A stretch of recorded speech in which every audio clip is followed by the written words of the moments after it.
Dun dun dun dun! It's time for the episode that's all about love. And not just the kind of love you're thinking of. We, of course, are going to talk about relationships and true love. But more than that, it's friendship love, family love, self-love. Because the real thing is love is all around us. And if you haven't figured that out by now, you may need a little bit more work than just this podcast.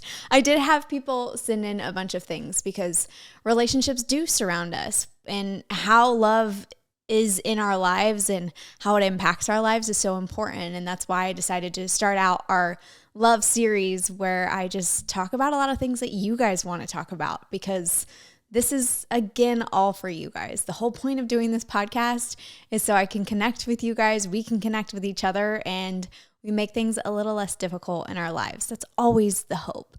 We're going to kick things off. By the way, I'm keeping all of this anonymous because so many people are sharing vulnerable moments of their life. Love is vulnerable.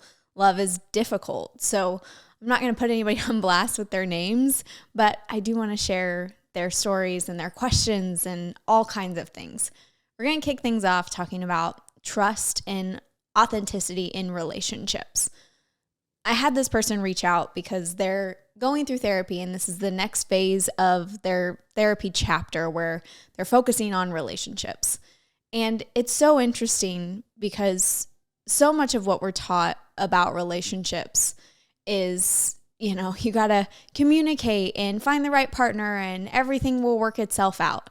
But honestly, that's so much harder than just saying that goes. Trust is hard, and being authentic in who you are while showing up with a partner is also really hard. If there's one thing I've realized in all of my dating and the dates that I've gone on and just the other relationships that I've been in over the course of my life, is that you can't run off the person who's meant to be in your life. You being you is supposed to welcome that person in and give you a safe space to further be yourself. If you're running people away from being exactly who you are, then they aren't meant for you. That goes for any relationship, but particularly your partnership, because if you can't be yourself, be exactly who you are to every level, your weird quirks and your funny flaws, and yes, the bad qualities that you have, then it's not the right human being, because the right person in your life is not going to scare easily. And you can say nearly anything. Now, I'm not talking anything horrible, if you're just a horrible person, that's a different story altogether. But you can't say the wrong thing to the right person. The right person is going to love you exactly as you are. And so when it comes to authenticity in relationships, it's about being you and being comfortable with who you are. It goes further than just wanting that person to love you as you, but it's you wanting to love yourself as you. I don't wholeheartedly believe that you need to be completely fixed or have every wound healed to be in a great relationship. In fact, a lot of the work that you're going to need to do for yourself is going to happen in a relationship. But you do still have to show up in the relationship and be somewhat in love with yourself. You have to be in love with yourself enough that you're not going to tolerate any bullshit. When we don't love ourselves, or when we don't understand how great we are or how capable we are, then we're allowing somebody else to also not love us to that degree. So how you show up in that relationship is going to transpire. It's like your partner is a mirror to you, right? They're the person who's going to show you every innermost horrible pieces of yourself. And if it's the right partner, that's a good thing. It means you guys can work on that together and go through life and understand things together. But if it's the wrong partner, you're going to know very quickly. So authenticity in relationships matters. The way you love yourself matters entering into that relationship. But more than anything, it's being exactly who you're supposed to be. You shouldn't be trying to be somebody else getting into a relationship. That's actually the worst thing you can do. Putting on a front on a first date is the worst thing you can do, because you're asking somebody to love someone that doesn't exist. And that's not fair for you or for them. So be you, show up who you are, scars and all, and the right person is going to stay, regardless of all of those flaws and those quirks. Because if I can find somebody who loves me with all of mine, I promise you that you can. That does exist. Now, in that same vein that this person was particularly talking about was also trust. And trust is something that's been incredibly difficult for me over the entire course of my adult life. It started when I was in high school and really went through some horrible friendships. And those friendships in turn made me stop trusting people. And things that I experienced with my older individuals or people who should be my role models in my life also made me stop trusting people in general.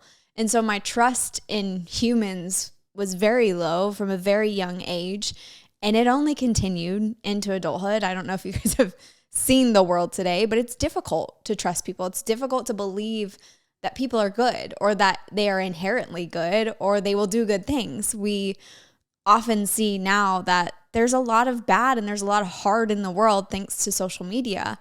Now, that doesn't mean I don't believe there isn't still good in the world, because there is. But trust is hard, especially this day and age. Believing that good people exist is hard. And I remember something so vividly. And I don't remember if it was my therapist or my friend or who decided to tell me this, but it was such a cool reflection, and it really made me think. When I had no belief that there was going to be another good person in the world, I was told, you exist. So if you exist, how could you not believe that there is good in the world? And that started to rewrite my relationship with trust in people. And I had to start learning to give people the benefit of the doubt, because that person was right. I am good. So why should I believe that there isn't other good out there? Just because I've had multiple interactions with people who are bad and who have broken my trust doesn't mean that I'm not going to have people come into my path who aren't inherently good in the ways that I had hoped.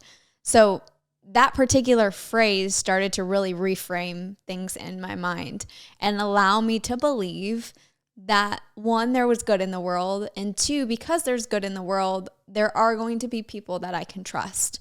And it doesn't mean it will be easy. There's still moments I'm now engaged, and there's still moments in our relationship where I have doubts of believing that this person could not ever leave or not cheat on me or not do things, because for 15 years of my life, that's what I believed in relationship, was that I would just going to have to deal with somebody cheating on me, and that's the way it goes. And so I'm having to rewrite years of this pain and broken trust, even still today. It's not, unfortunately, something that you just decide one day, okay, I'm going to trust people, and then now, all good. That's not quite how it works, especially when it comes to trust, because people will break your trust in a million different ways, even not in the most hurtful, but even small little moments every day. And that means you have to constantly believe in the good in them while also understanding that you can trust them. So maybe that little phrase can help in that situation for your life to believe and trust. But I do believe so much of trust comes from honoring the belief that we are good. And so if we are good, somebody else must be good too. And that does exist. I'm a witness to it, and I'm somebody who is living in it right now. And that was along the same other time of this question, because somebody else asked, how do you trust yourself to find real love after an abusive relationship? And I'm going to be so honest with you guys. After my emotionally, physically abusive relationship, I spent 3 years by myself. I maybe went on a handful of dates, but I really was dating pretty destructively. I wasn't dating with intent to find somebody. I was more dating to hope that there was other good people in the world, but I wasn't really finding it. I wasn't really healthy in that space because I was still hurting and I was still in fight or flight. So for 3 years after that relationship, I spent a really good chunk of time being pretty destructive to the things that I typically believe and want to see and do in my life when it comes to relationships. But about halfway through that is when I really started to see the healing process come into place. And I was working on understanding that same phrase that somebody had told me of, if you're good in this world, then there must be other good in the world. And that sent me on a different trajectory to see that there could be other things out there beyond trusting somebody, beyond dating somebody. There is still hope that there's a love out there that could be for me when the time is right for me to be healed. And I knew that time wasn't soon. So I really had to work on that inner relationship with myself of trusting myself again. Honestly, that was that first step of any of it, was trusting myself to make the right decisions. To, I really believed after that relationship that I didn't make good decisions and that I chose somebody horrible for me. So how could I be trusted myself? Like, I went from not trusting anybody to also then not trusting myself. Can you imagine the turmoil that puts on your emotional status in life? And I had to repair that relationship first. And I had to understand the roles that I played, but also the roles that I didn't play, and give myself more grace than I really was giving. So trusting myself became one of the hardest battles after that relationship. But once I regained that, then it was like home free from there. I started to really understand the relationship I had with myself and how that impacted the relationships outside. So true love is available for everyone, and real true love. I'm not talking about the kind where, you think about an abusive relationship and they're incredibly toxic, where they're also intoxicating. You feel one way and then you're pushed in another direction. It's like this giant push-pull thing. I'm talking about real true love that makes you feel safe and calm, and it's not a tornado. It's actually like a wave at the beach that is soothing you. That's what real true love is. And you also have to understand that those are different types of love.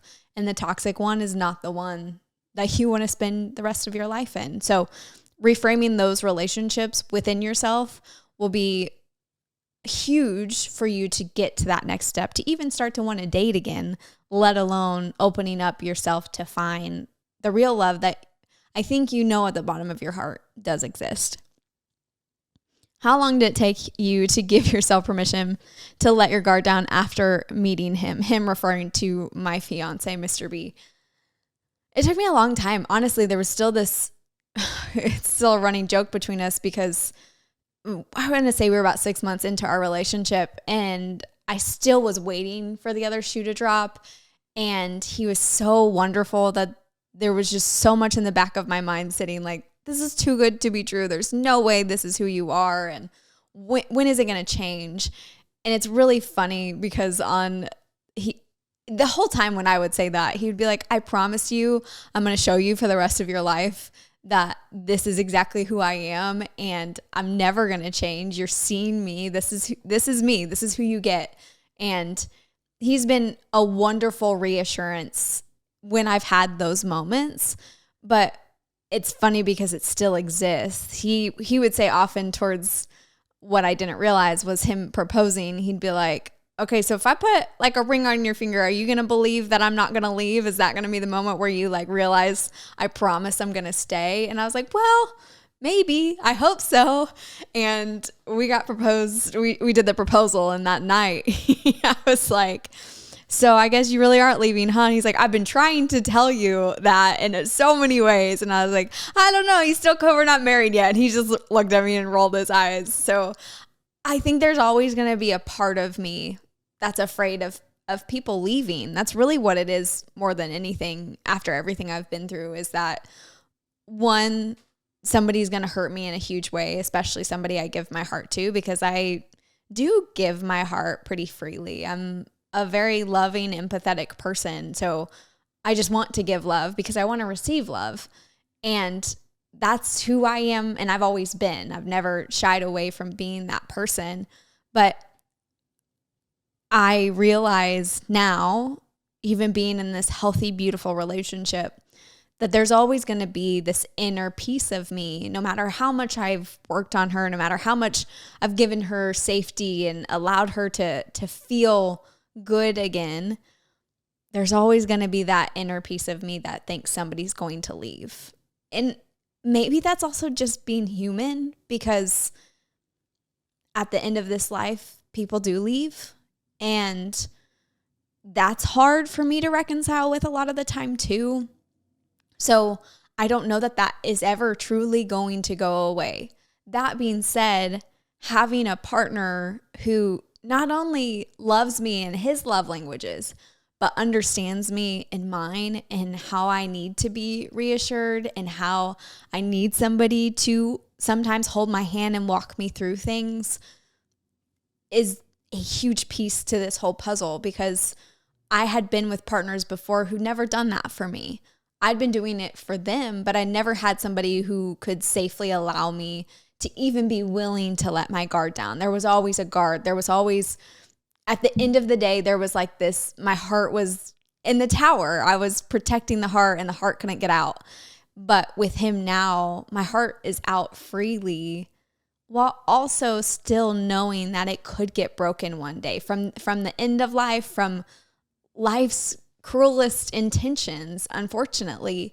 But he gave me the space and the ability to understand that life with another person was worth me letting my heart out of the tower. And it takes a special human being to allow you to feel that way after going through a bunch of things. So he really was the one who has allowed me the permission to do so, if you will.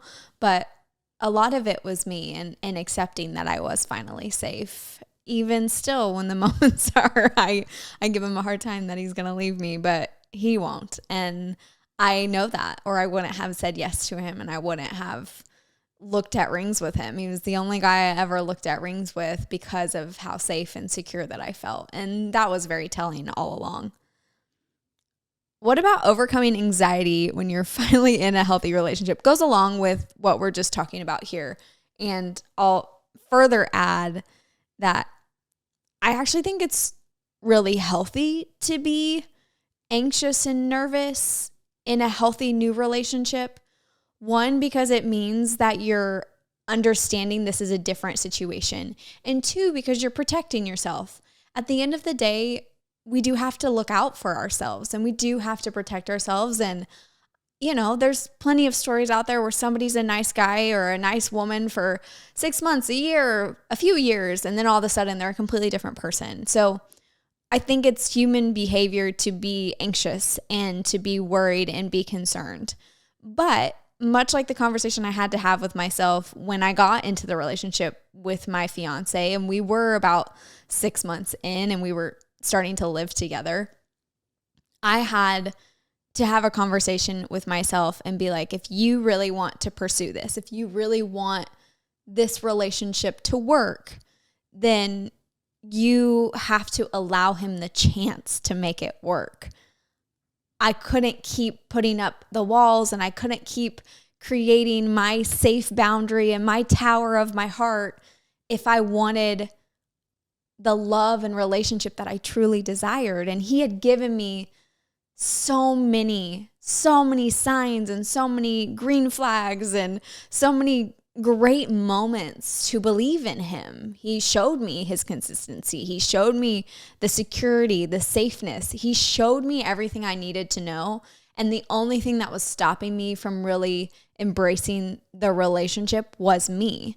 And I think that's an important piece to this, is that when you feel those moments of safety, security, consistency, and you're seeing the actions, not just words, because words mean nothing, but when you're seeing the actions play out in real time, and this person is consistently the same human being, not just with you, but with friends and with family, then you really do have to have that conversation with yourself and say, why am I standing in my own way? And that's when you can start breaking down those barriers and those walls. And it's not going to be you don't take a sledgehammer to it. Honestly, you kind of take an ice pick and you just chip a few out a little bit at a time.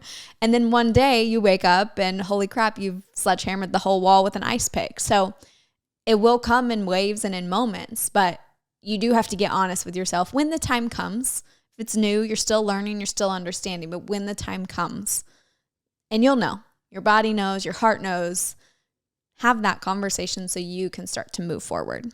How do you stop looking for it? I'm content single, but still find myself searching.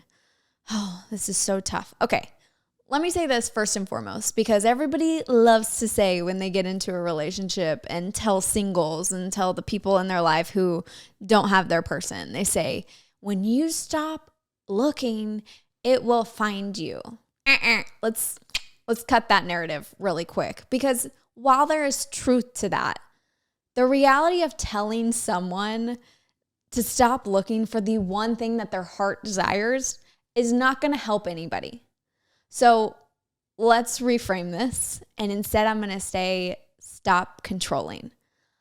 I was a master controller in a lot of ways in my life. I really love to know what's going to happen. I love to control the situation. I like to be in controlled environments, again, because it made me feel safe. It wasn't a controlling in the word that has become associated in all the negative terms. I just really like to have control of things because it allowed me to feel safety and security after a lot of things that I had been through. So I like to even take control of the fact if I would get on dating apps and be like, okay, I'm going to set myself up for 3 dates this week. I'm going to control the fact that I'm going to go out 3 nights this week. Or I'm going to make sure when I go out tonight that I talk to at least one person. I was always controlling the situation in one way or another. Sometimes a little looser, sometimes a little bit more strict. But I was trying to control the path that I was on because it allowed me to heal. It was really great for a period of my life because it did help me and it did save me in a lot of ways and it saved me from certain situations. But it did also potentially could have hurt me had I not let go of the reins. And instead of not looking, because inherently, again, human nature, you're going to look. You're going to go out to a grocery store. You're going to go to a gym and you're going to look at people and say, oh, they're cute. Oh, I might want to talk to them. You should. That's normal. And you should act on those things. That's also putting yourself out there. But more than that, it's stop controlling what could happen. And I think the moment when I finally let go of the reins was truly the weekend that my girlfriends were in town. Everything kind of transpired at the same time. Within that week, the weekend before, I'd just been talking to a friend and I had kind of had this light bulb moment of realization where, oh my gosh, I know exactly what I need in a partner. I finally figured it out because that's what dating is all about, is finding the partner that you want. It's finding the qualities that you enjoy and the things that you're looking for. And I had finally figured out the piece that I'd missed all along was that I'd want somebody with a similar heart to mine. I wanted somebody with really great emotional intelligence and empathy and compassion. And I was really finding a lot of lackluster in that in dating. But once that light bulb moment hit, it was almost like I just kind of like put my hands up and was like, now that I have my answer, now that I controlled everything that I could control, this is no longer anything I can do about. Like I had to genuinely raise my hands up and say, okay, deep breath. We're just going to go through life and see what happens from here. Because I found my answer. I did everything that I could possibly do to find my person. And so it was no longer the role that I needed to play in my life. And when I let go of those reins is when everything changed. And shortly after is when I met my now fiance.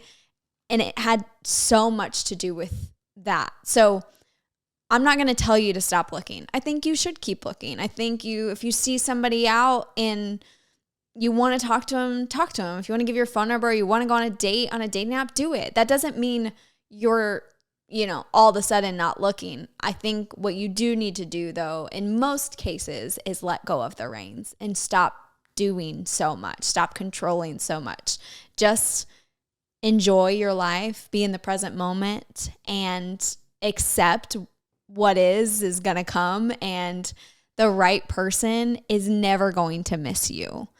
And I know even me saying that is easier said than done, but I don't want you to stop looking. I don't think that's how this works. So a different way to that, I might get some blowback on that, but that's how I feel. And in that same vein is how to stay present in singleness. It's so hard to not get discouraged while dating.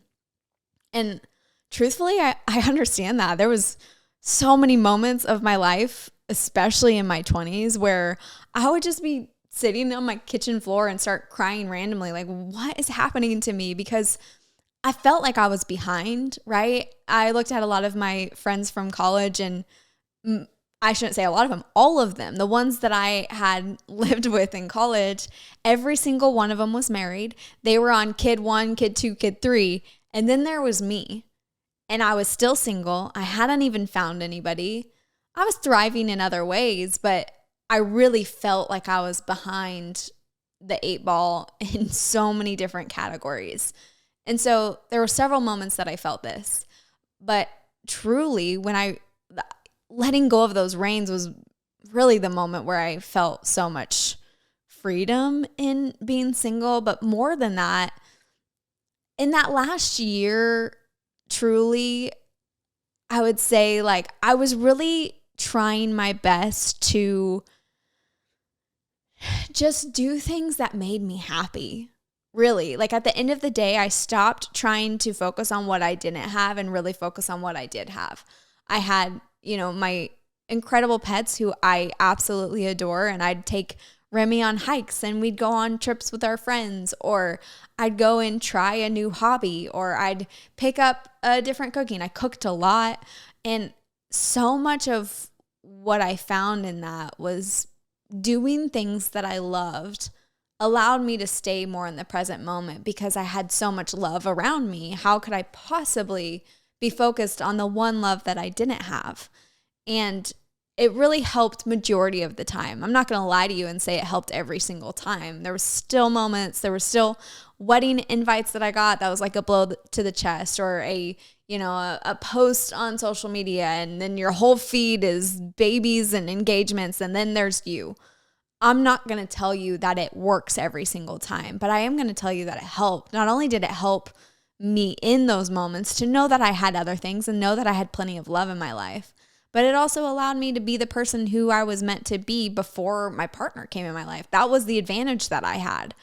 I had the privilege to be the person who was last in my society and last in my community to get engaged and find that person, because it took that long to find the right person.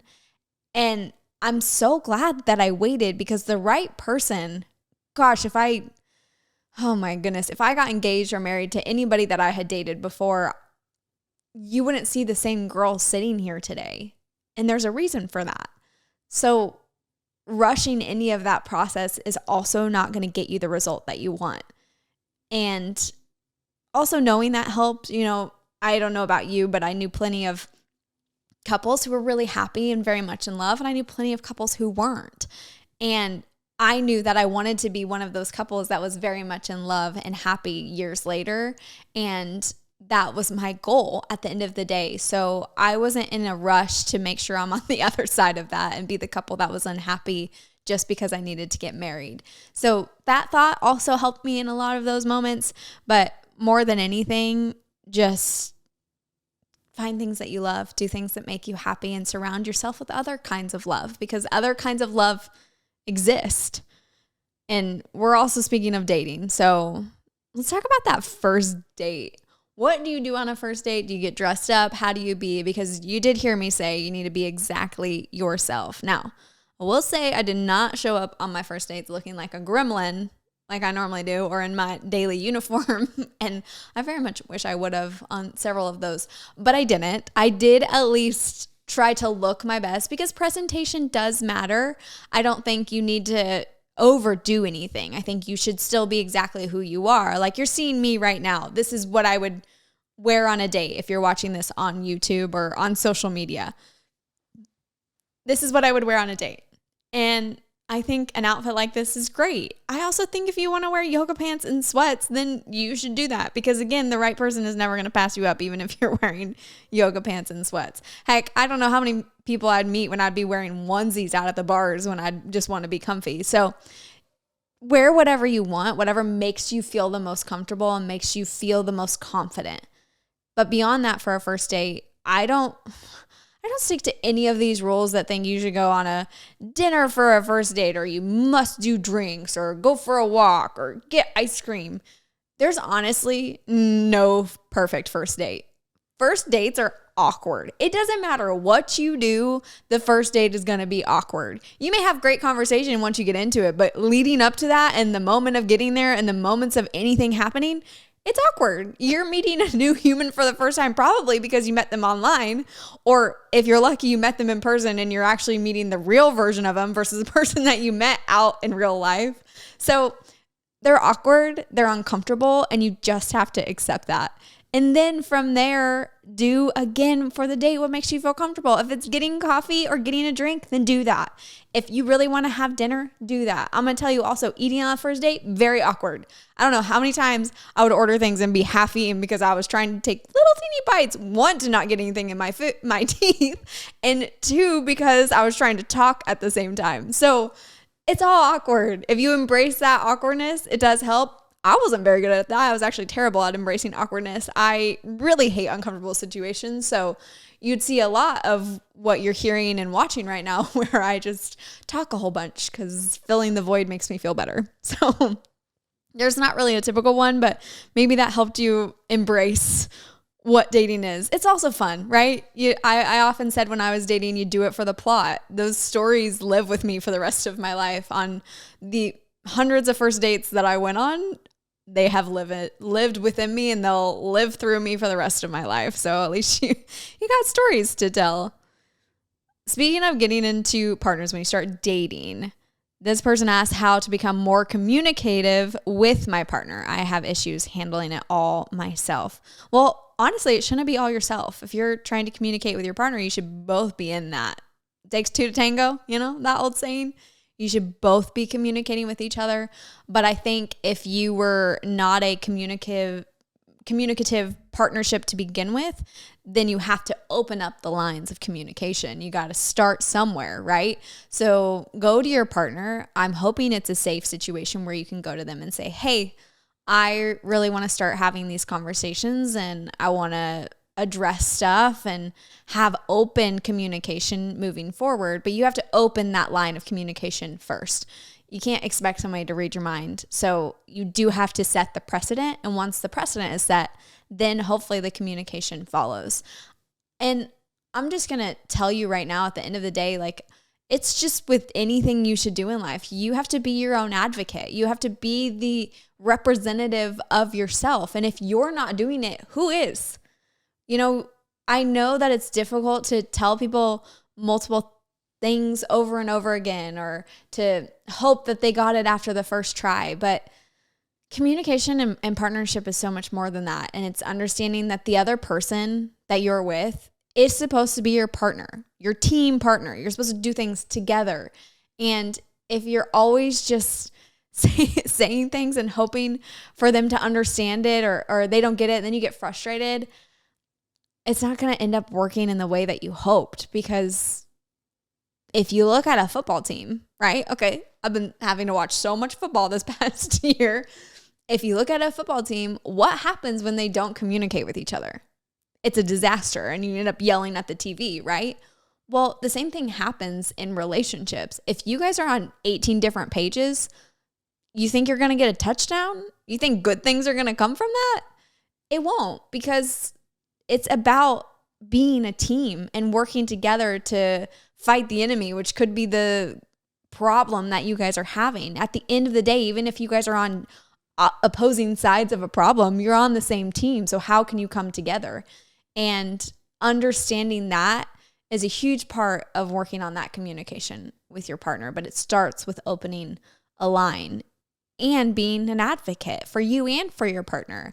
I had to do this a lot in my relationship with my fiance in the beginning because he had been taught not to talk about things. He had been taught in previous relationships that they didn't want to hear how he felt or what he was experiencing on a day-to-day basis or what his work life was like.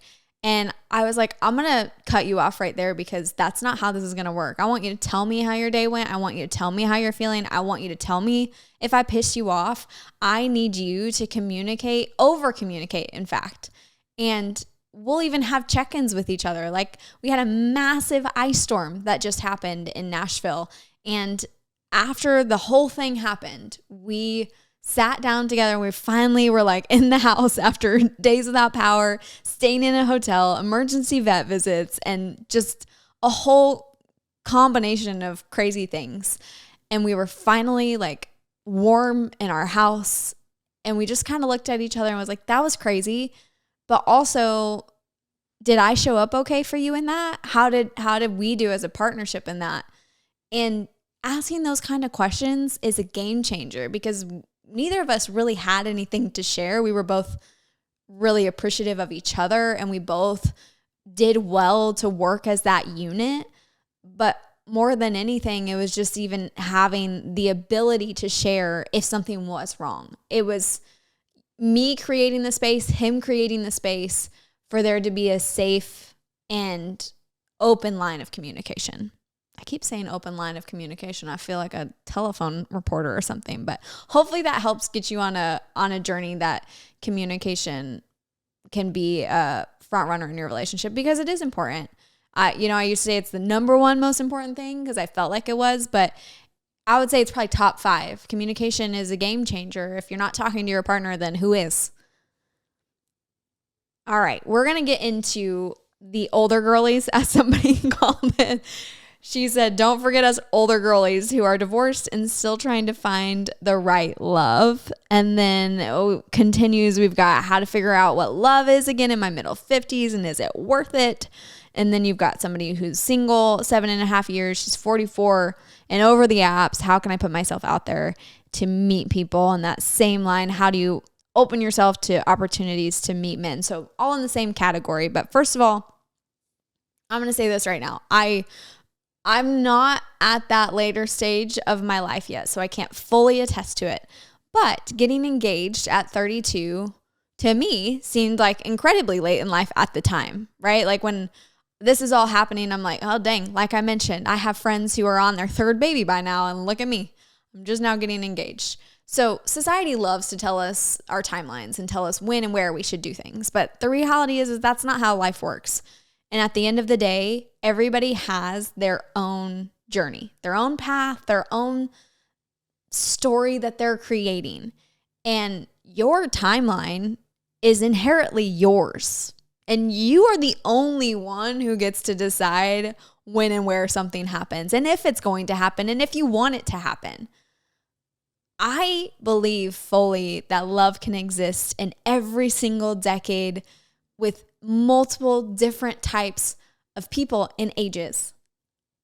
I don't think love just happens when you're 20 or when you're 25 or when you're 30. I think love is all around us all the time. So if I believe that, then I'll be no good to sit here and say, oh, you can't find it now. No, heck yeah, you're going to find it now. In fact, you're probably going to find the thing that you've always been looking for, that it just took you longer to find that right person. Maybe because you're waiting, maybe because you're being pickier, maybe because you have high standards, all of which are incredibly great things, mind you. The world would love to tell you differently, but that's not true. And maybe you've been married before and you got divorced, or maybe you had kids and life happened. There's so many different factors when you start to talk about love later in life, but I just need you to know, and I'm only referring to it as later in life because I don't know how to specify different decades, just later than the life that I'm in right now. But love will absolutely happen for you if you want it to happen. I was having this conversation with a friend where she was really talking about how she wanted to have kids and she felt like it was getting too late and she wasn't sure if she was going to be able to and what that looked like. And she wasn't finding people who were really giving her that option, if you will. And I remember saying to her that if it's something you really want, then your story, your journey, your path is going to make it happen. I don't know that's going to make it happen in the way that you believe it should happen, but it will make it happen. And I still wholeheartedly believe that, and things have worked out for her in a multitude of different ways. But so much of what we love to control is based on things that people told us, that you should get married when you're 21 and you should stay married for the rest of your life and you should have 5 babies and you should have a white picket fence and make sure you buy the giant mansion and yada, yada, yada, right? I mean, it was ingrained into all of us. But the truth is, whatever you want in your life, you have the ability to make it happen at the end of the day, with life, with love, with careers, with anything. And if it's something that you really, truly in your heart desire, you will find a way to make it happen one way or another, whether it's fate or your spiritual beliefs or whatever, it's going to happen. And I very much believe that to be true for all of my older girlies who are still trying to find their love. And putting yourself out there is difficult, especially truly at any age, honestly, but especially if you've been burned before. But more than that, I'll say in general, you have to take your face out of your phone. If you want to meet people in the world, there's 2 things I would do. Get your face out of your phone when you're out and about. If you're at the grocery store, if you're at the gym, if you're on a walk, if you're, who knows what you're doing, but don't be on your phone. Be open to the world around you. Be open to your surroundings. You never know the kind of conversations you can have if you're just present when you're out in the world. 2, make sure that you are open-minded to the type of person that might find you. I'm not talking about your standards. Do not lower them. I will never, ever tell you to lower a standard. But be open to the type of person that you've created in your head, because more often than not, that is not what's coming. And I'm not saying my fiance wasn't. He's the perfect person I could have asked for. But I don't know that he was the exact image of what I created. He came in a much better package than I could have ever asked for. So be open-minded to what you think you want in that capacity, and then be present out in the world. And I think those are 2 ways. Also, do things you love. I'll preach that all day long, because not only is it good for you and your own life, but doing things you love allow you to meet other people doing things that they love. So whether that's, I don't know, rock climbing or painting or making pottery, I don't care, but go and do it, because you may just meet somebody in those circumstances. Those are all tips I would have to be out into the world and meeting people. And this, further goes down. I've had 2 serious relationships. I'm 31. Will 3rd time be my Prince Charming? I freaking hope so for you. I mean, heck, I hope everybody gets to find their Prince Charming now, and if not now, then tomorrow, and if not tomorrow, the next day. I want that for all of you guys, but I do think putting pressure on the next person being Prince Charming at the end of the day will make it harder for that to be your Prince Charming. I think I did that narrative for a while when I was, a couple years ago. And I was like, okay, the next one, he's going to be it. I'm not going to date anybody until I know that they're it. And I put that pressure on myself. You want to know what happened? He wasn't it. He wasn't it. So I wouldn't put pressure on anything to believe that this next one has to be it, because then you might end up in the wrong relationship and you might end up with the wrong Prince Charming. So do not enter into anything with this solid belief that whether I'm going to date this person, I'm going to marry this person, we're going to have babies. Do not enter into anything that way. You need to enter into things with an open mind, clear eyes, full hearts can't lose, and a open-minded ability to see what's in front of you and what could be in front of you and the potential, rather than envisioning what you think is perfect. So just put that right there.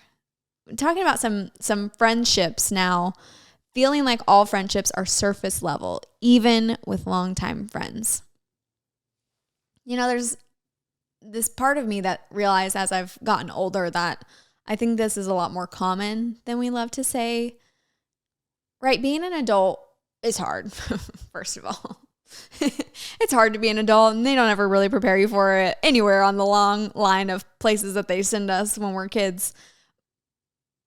But more than that, being an adult and trying to have a career and have a relationship and build a life for yourself and be social and get enough sleep and be healthy, that's a lot of work. So your friendships becoming surface level, even your longtime ones, is normal.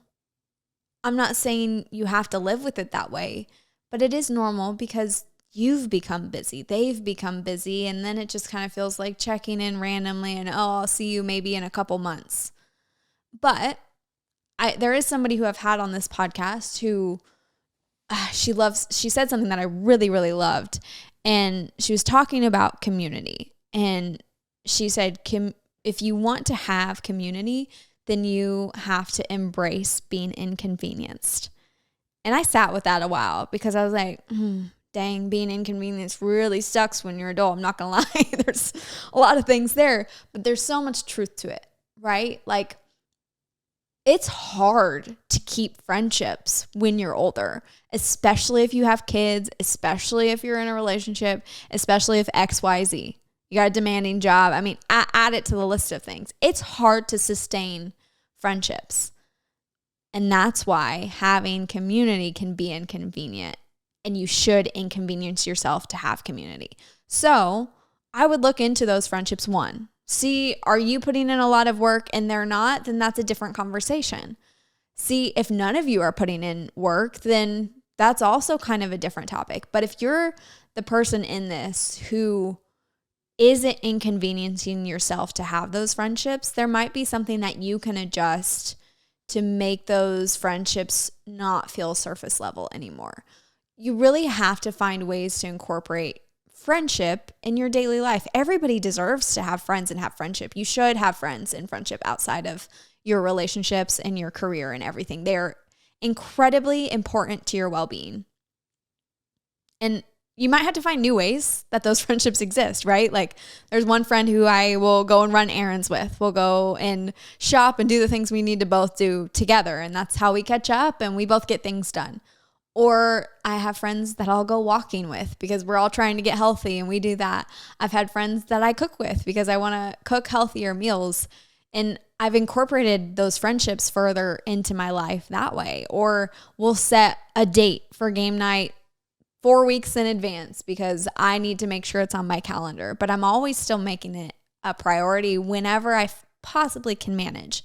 So I would look at those friendships and see, are you guys both on this level of we can't be inconvenienced to sustain these friendships, or is it one or the other, and really evaluate the situation. But I would encourage anybody, especially this day and age, because it's really easy. Trust me, it's really easy. I really love staying home.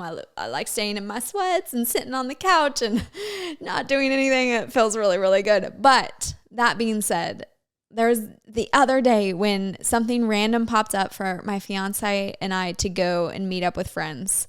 And I was just having myself a day with it because I was stressed out. I had a long week and I was like, I don't want to do anything. I really was mentally already in a place where I was on the couch for the remainder of the night. And I'm not going to lie to you. I bitched about it a lot. And I was probably not a very pleasant person in that moment. But literally the words that came out of my mouth as I'm about to have to get ready, I was like, no, because community means being inconvenienced, and I need to be inconvenienced right now because I can, because I'm in a position that I can be inconvenienced. And that's not always the case. Don't ever put that in a place where it needs to not be, right? Like, if you're going through stuff and there's a whole lot of life happening, then this is not applying to that. There's nuance, of course. But if you're like me and you were sitting on the couch and you weren't doing anything, then yeah, I deserve to be inconvenienced in that moment. So I could show up and be a friend because I want to have friends. I also have to show up and be a friend. So it's a lesson I learned in all of that. Maybe that can help you in a way understand what's happening with your friendships and then figure out what role you need to play to either help them or maybe make new friends, because that's a part of this too. Then we got a mom that's on the other side of this. She's a new stay-at-home mom after working 20 years, and she's trying to find herself. I am never going to pretend to understand the things moms have to go through on any level, right? On postpartum, on having a child, on working or not working, or I'm never possibly going to understand it. But I do think there's an important conversation here to be had, because oftentimes moms, unfortunately, lose their identity within their kids. Not because they're not a good mom, because they're actually a really great mom, because that's what is required of them oftentimes to give a child a beautiful life. You lose who you are and you try your best to give them everything that they need, so you get put on the back burner. So I would imagine the reverse is kind of happening here, where like you've been working for 20 years and now you're at home, and there's this kind of identity shift that's happening in this moment where you're like, is this truly what I want? Did I make the right decision? And at the end of the day, when you're making any kind of big decision where life is changing, one, because change is uncomfortable. We hate change. Humans hate change. That's what we are. We like to be creatures of habit. And I'm guilty of it. The next person's guilty of it. Creature of habit is easy and it's comfortable. And I'm never going to be mad at somebody for staying in something that's comfortable. But doing something so different, especially after 20 years, is brave. And it's empowering in a way. Hopefully there's a weight off your shoulders that you didn't know existed. Often when change comes, good follows.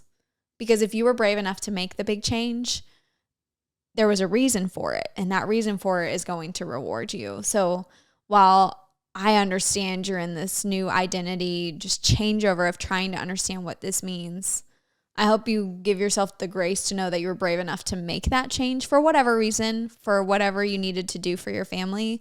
And I do hope you find yourself. I hope you find love within yourself. Maybe being a stay-at-home mom is going to give you a little bit more time for yourself in different ways. Maybe it's going to show up in finding different friendships that you didn't know that you needed. This new phase of your life could be the change that you've been looking for 20 years and you just didn't know it. So I also think it's important to grieve your past life, you know, the 20 years you spent working, because it sounds like you loved what you were doing if you did it for 20 years. So I do think there's a grieving that needs to happen where you let go of that, and maybe you are letting go temporarily. Maybe it's only for a short time. Maybe life's going to reward you with something different than what you expected. Who knows? But I do think you grieve and understand that that was a big chunk of your life that was really important to you. And there's nothing wrong with you having something really important in your life than your family. It's also cool that you had a job that you loved. That's also awesome. And you're a working mom. You're probably kicking ass out there. So maybe those are things that you needed to hear. I'm going to end this on this one: the importance of waiting for the right man.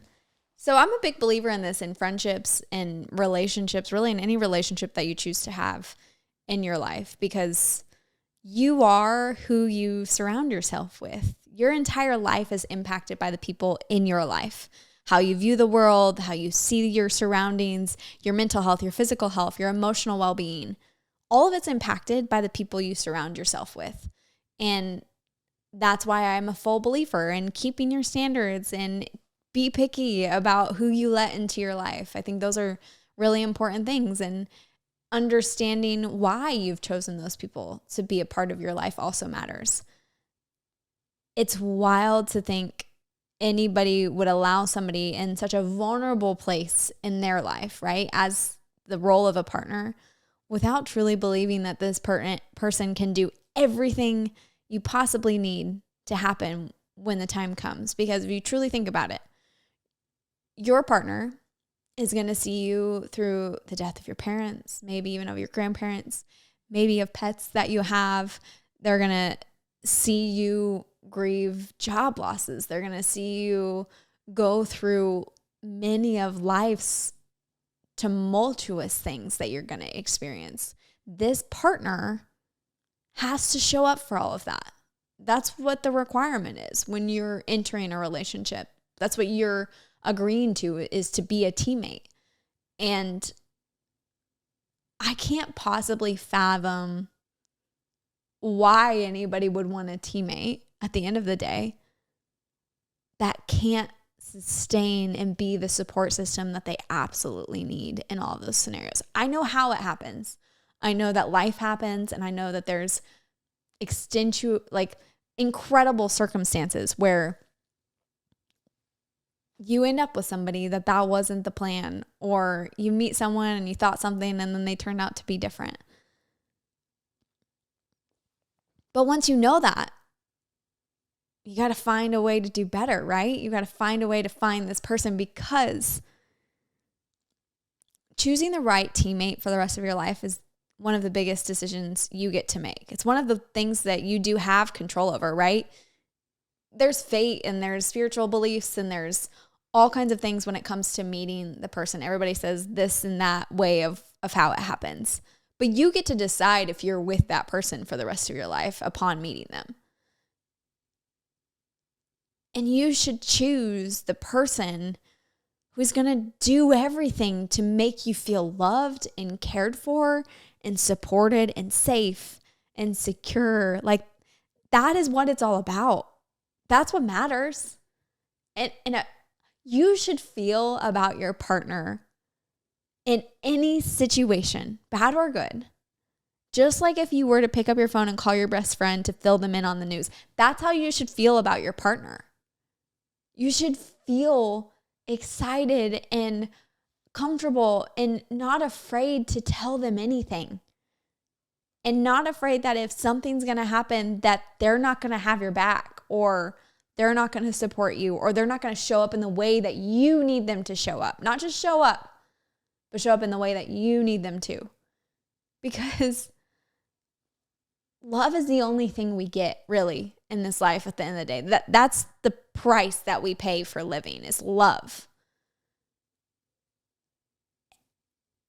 And choosing the right love, choosing the love that gives us everything that we deserve, is of the utmost importance.